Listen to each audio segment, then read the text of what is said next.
Hello, this is Joseph Shore.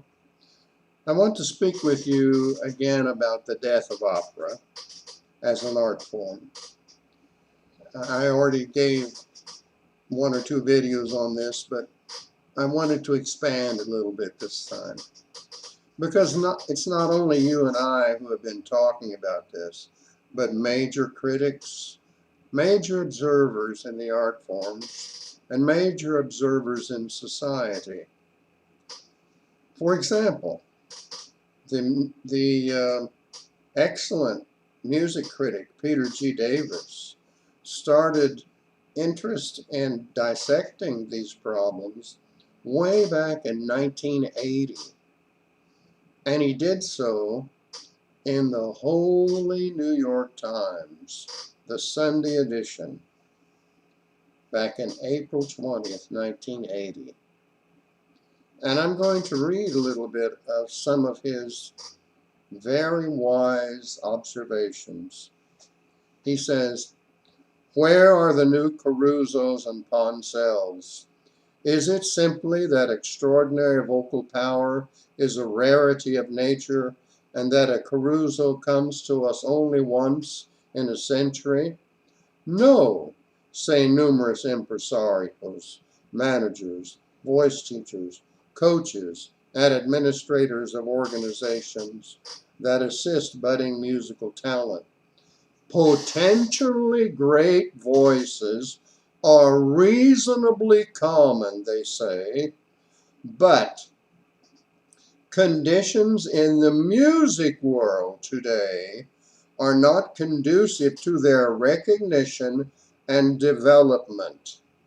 Indeed, in the view of one vocal authority, if a young Caruso suddenly appeared on the first rung of the professional ladder, unformed and unrefined, bursting with raw talent, he would not receive the sort of care or encouragement that would allow him to realize his full vocal or artistic capacities." End quote. And that's from the article, "Where Are the Great Opera Singers of Tomorrow?" from the Sunday New York Times, April 20, 1980, written by the music critic, one of the most respected in the country, Peter G. Davis. So, you see, that's what we've all been told. We go to the opera and we see that the singers can in no wise compare with the singers we have on our records or the singers that are in our memories. Uh, there are no Tebaldis, there are no Delmonicos, there are no Warrens, there are no Jerome Hineses. And we see this all the time. And we ask questions, and usually we're given this answer: "Oh, you can't expect every generation to have that great quality of singing. Those kind of singers happen just once in a few hundred years."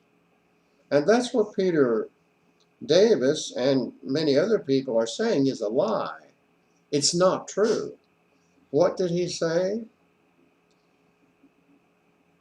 He said, "Potentially great voices are reasonably common, but conditions in the music world today are not conducive to their recognition and development.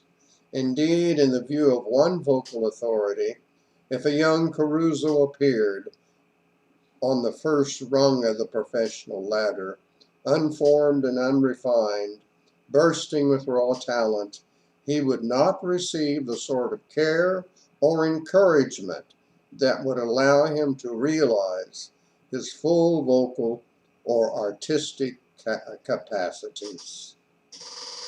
Now, where did this all come from, really? What really got this all started? If you read a very interesting book called Requiem for the American Dream by Noam Chomsky, you'll find out quite a lot about what took place in society. It started around the 1970s when a letter got sent, very high-profile letter got sent to all of the major industries, all of the top 500 corporations. And the letter said that American business is getting the stuffings knocked out of them by all of this democratic stuff that's going on, that went on in the 60s. You know, the great hippie rebellion, the great anti-war protests. That was all very bad for big business. And the letter said, business has to take control of society. And that's exactly what was organized and which they began to do. And Noam Chomsky's book spells it out.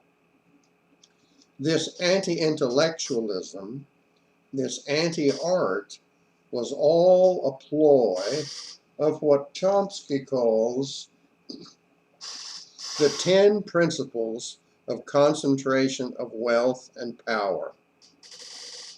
Now, what does this have to do with opera? Well, opera is controlled by a board. You know, there's a board of directors that controls the company. Now, who do you suppose is on the board of directors? Big businessmen.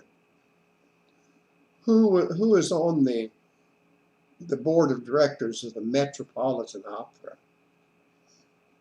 Well, for years, it was the Rockefellers. And the rest of the board of directors were businessmen in that same highest league. In other words, the richest and the most influential businessmen in all of New York City, in all of the world. So it was not difficult to make choices that would be a part of this dumbing down of society, this anti-intellectualization. Chomsky shows how this is the origin of failures in schools, why the K through 12 system disintegrated into a bunch of morons. You have kids now who graduate from high school that can't read or write, or can't even write their own name, much less do they know anything about the art or about history. They are literally educated to be consumers, to be buyers, to buy whatever is the latest fad. And they're pushed along by advertising and social media and social pressure for the latest gadget. That was all engineered, social engineering. And what they had to do to create that is to create a very dumbed down society. And art was definitely not wanted in that. Why? Because art inspires people. When people are inspired, they wish to become better. They wish to learn more. They wish to appreciate more. They become self-independent, which is what a consumer society would hate the most. They want a consumer society which is essentially a mindless bunch of consumer-driven eaters. That's what they call us, the eaters. They make the stuff, we're supposed to eat it. So, way back here in 1980, this was pointed out. Now I'm going to read some more from it.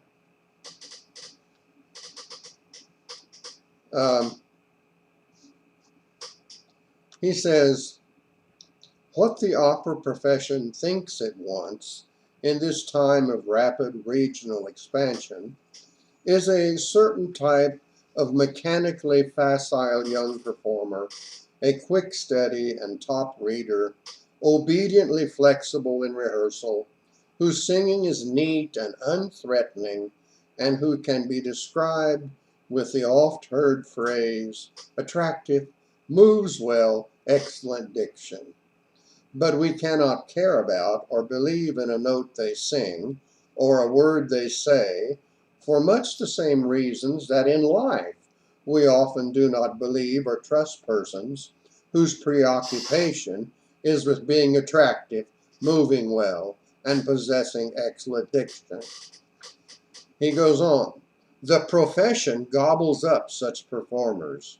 It selects them out of the music schools, sticks them into apprentice programs, gives them grants, and employs them at successive levels. Everyone then congratulates everyone else that such an overwhelming percentage of artists having careers are graduates of the music schools, veterans of the apprentice programs, and winners of grant competitions. The system must be working. He continues, the system is working, but the performances are not.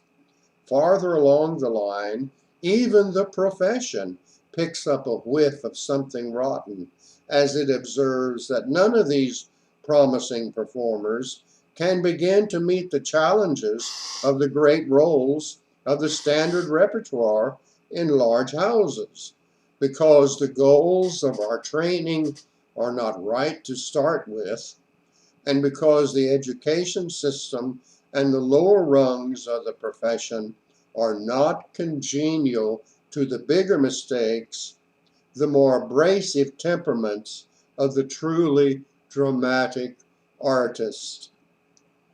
As one agent put it to me a while back, if the young Caruso were trying to break into the business now, he'd flunk the apprentice audition.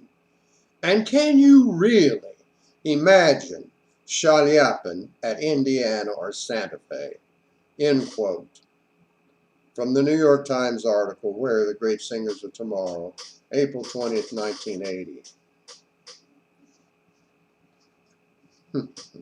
Isn't this very interesting? Now, clear back in 1991, there was a whiff in the air that microphones were going to be coming into the opera houses. These little mediocre voices that were being hired, no one could hear them.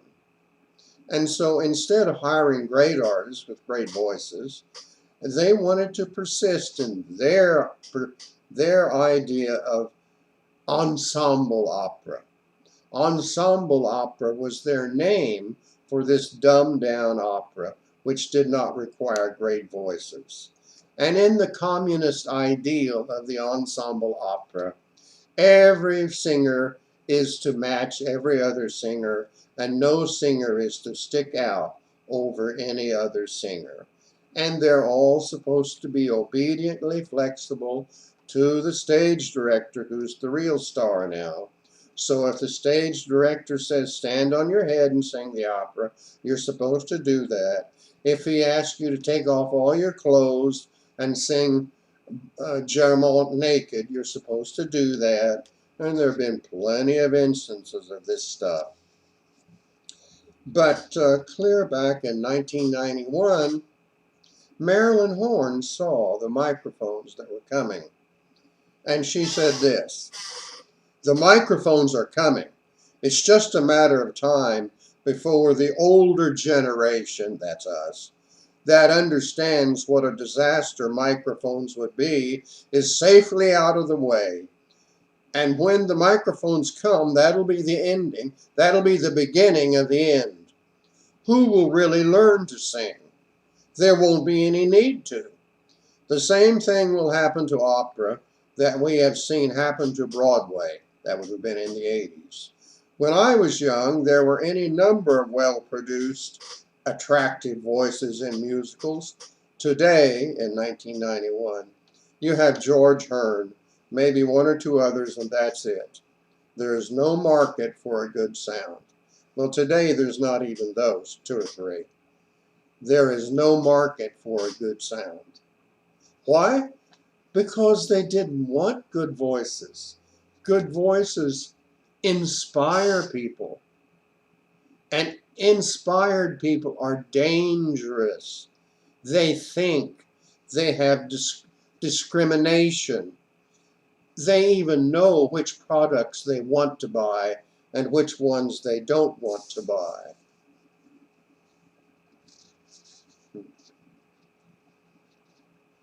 Here's a very interesting quote from Boris Christoff.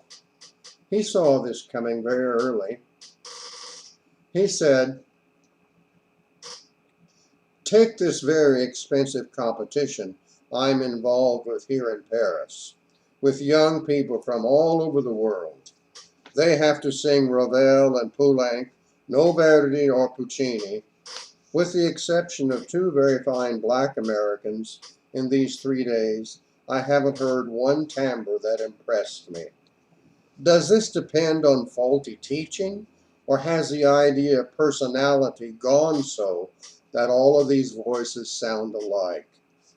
If the directors and conductors are responsible for what is taking place, the main fault lies with the people who are running the opera houses, without the necessary preparation, and who no longer respect composers, librettists, and art in general. Singers do not stand up to them, as money is more important to them.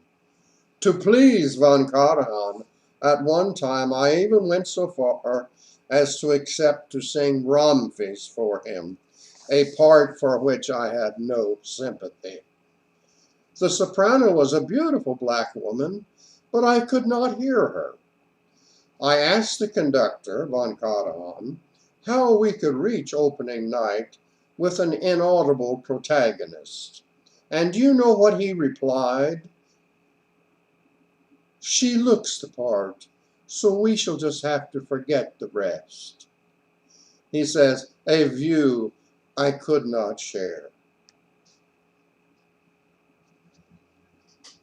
I interviewed Jerome Hines 5 days before his 72nd birthday because he had retained his voice, and I wanted to ask what Mr. Hines thought about Christoff's appraisal.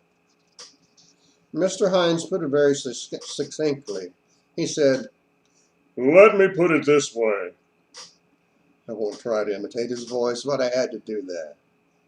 We are facing a generation of young singers who are much more diminutive in their approach to singing.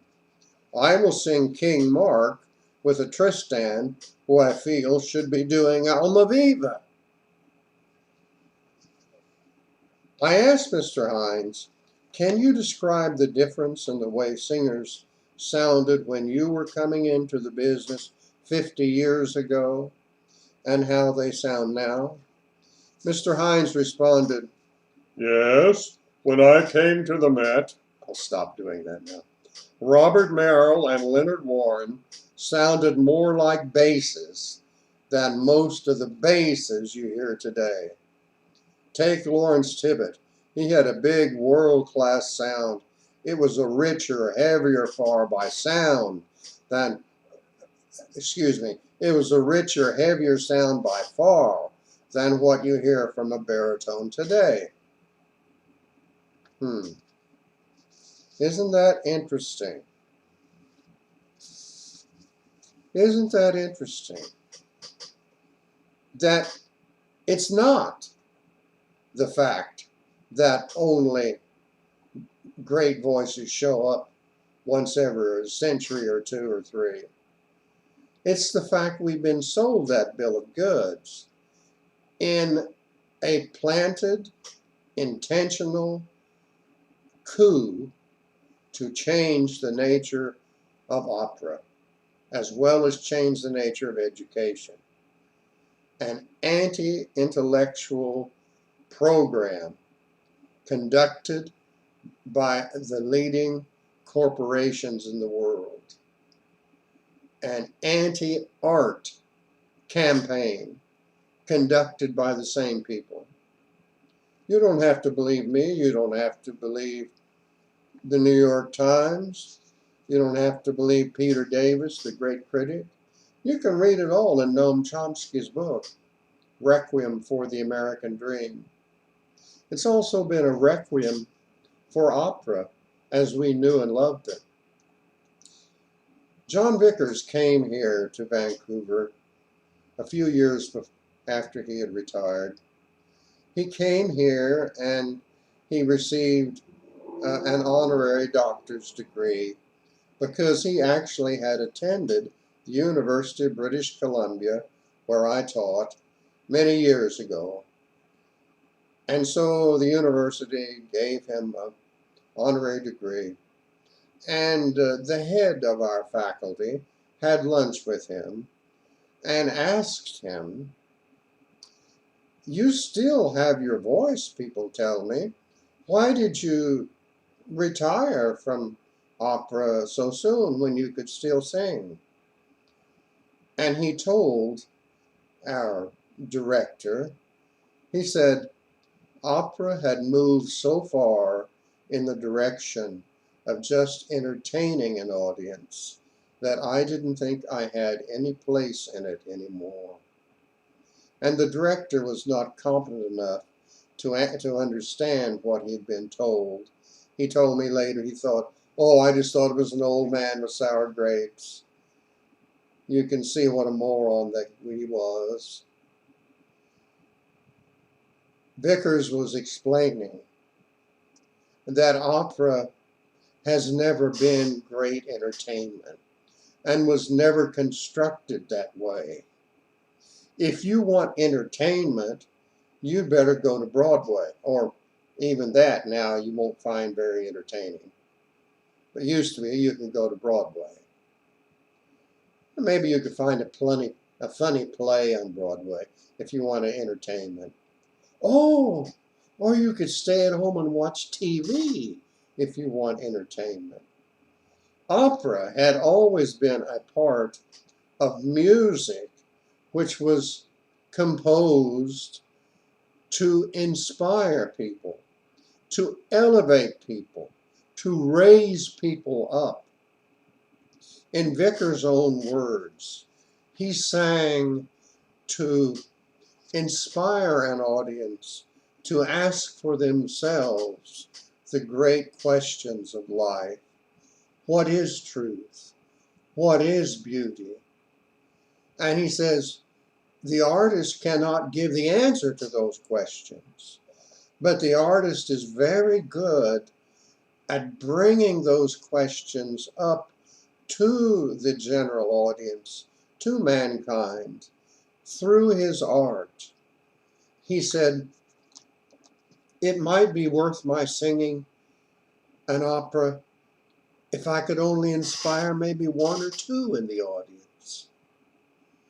Now there is a serious form, a serious understanding of what opera is and what it was made for since the beginning of the 1500s, and sponsored by the nobility, sponsored by the rich people of that day who have gone against it now because they wish to control the kind of person in society who buys their products, who is an empty-minded consumer who can be driven along by the propaganda of commercials and media pressure and social pressure and a new form of Windows comes out. Oh, we all have to buy it. Windows 12 just came out. We've all got to get it. Let's go. You see, this is the kind of people they wanted to create as the average person in society. And this kind of person is not really interested in art. In art, you have to have more than the attention span of a gnat. In art, you have to seek in order to find. You have to develop discrimination. You need to be aware of history. You need to care about history. And you certainly need to have an inquiring mind which can be moved by Mozart or Verdi or Puccini or Wagner. Who has that kind of a mind now? Who's stuck to TV, who's stuck to the internet? And if he goes to see an opera, he won't care about the quality of the singers he sees on stage. And he'll be stuck reading the translation, which is printed now across the proscenium in big letters. You see, this is the death of opera. And this is the kind of dead society which Noam Chomsky talks about as an orchestrated society, a constructed society, an anti-intellectual society, an anti-art society. That's why they said here in the article, clear back in 1980, that the talents are there, but the circumstances in the music world are not there to promote great talent.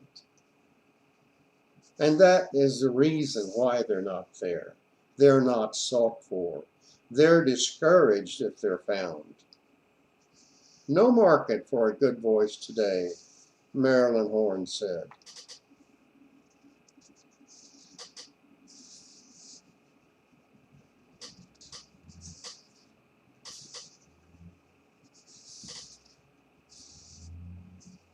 Well, I think that it's a little bit for you to chew on.